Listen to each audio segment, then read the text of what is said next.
Jeremiah chapter 34. Fate of Zedekiah. The word which came to Jeremiah from the Lord. While Nebuchadnezzar, king of Babylon, and all his army and all the earth's kingdoms, under his rule, and all the peoples were attacking Jerusalem and all her cities. Thus says the Lord, the God of Israel. Go to Zedekiah, king of Judah, and tell him. Thus says the Lord, I am handing the city over to the king of Babylon, he will burn it with fire. You yourself shall not escape his hand. Rather you will be captured and fall into his hand. You shall see the king of Babylon eye to eye, and speak to him face to face. Then you shall go to Babylon. Just hear the word of the Lord. Zedekiah, king of Judah. Then, says the Lord concerning you, you shall not die by the sword. You shall die in peace, and they will burn spices for you as they did for your ancestors, the earlier kings who preceded you. And they shall make lament over you. Alas, Lord! I myself make this promise. Oracle of the Lord. Jeremiah the prophet told all these things to Zedekiah, king of Judah, in Jerusalem, while the army of the king of Babylon was attacking Jerusalem and the remaining cities of Judah, Lachish, and Azekah. Only these fortified cities were left standing. Out of all the cities of Judah, the pact broken. This is the word that came to Jeremiah from the Lord.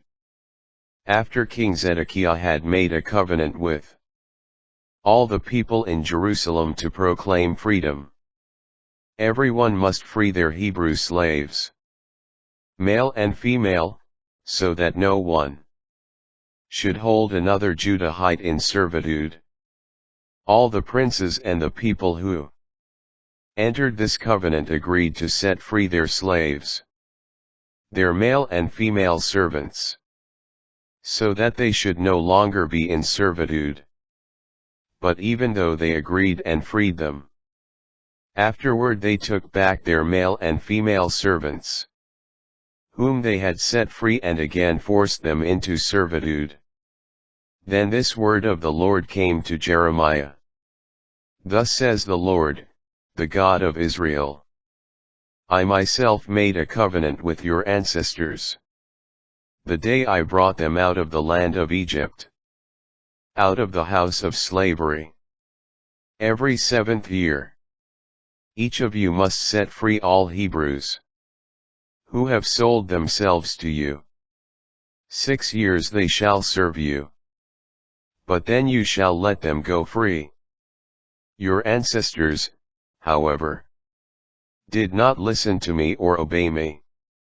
As for you, today you repented and did what is right in my eyes by proclaiming freedom for your neighbor and making a covenant before me in the house which bears my name. But then you again profaned my name by taking back your male and female slaves, whom you had just set free for life. You forced them to become your slaves again. Therefore, thus says the Lord, you for your part did not obey me by proclaiming freedom for your families and neighbors. So I now proclaim freedom for you. Oracle of the Lord. For the sword, starvation, and disease, I will make you an object of horror to all the kingdoms of the earth. Those who violated my covenant and did not observe the terms of the covenant they made in my presence, I will make them like the calf which they cut in two, so they could pass between its parts. The princes of Judah and of Jerusalem, the court officials, the priests, and all the people of the land, who passed between the parts of the calf. These I will hand over to their enemies, to those who seek their lives. Their corpses shall become food for the birds of the air and the beasts of the field. Zedekiah, king of Judah, and his princes, I will hand also over to their enemies, to those who seek their lives, to the army of the king of Babylon, which is now withdrawing from you. I am giving the command, oracle of the Lord, to bring them back to the city. They shall attack and capture it, and burn it with fire. The cities of Judah I will turn into a waste, where no one dwells.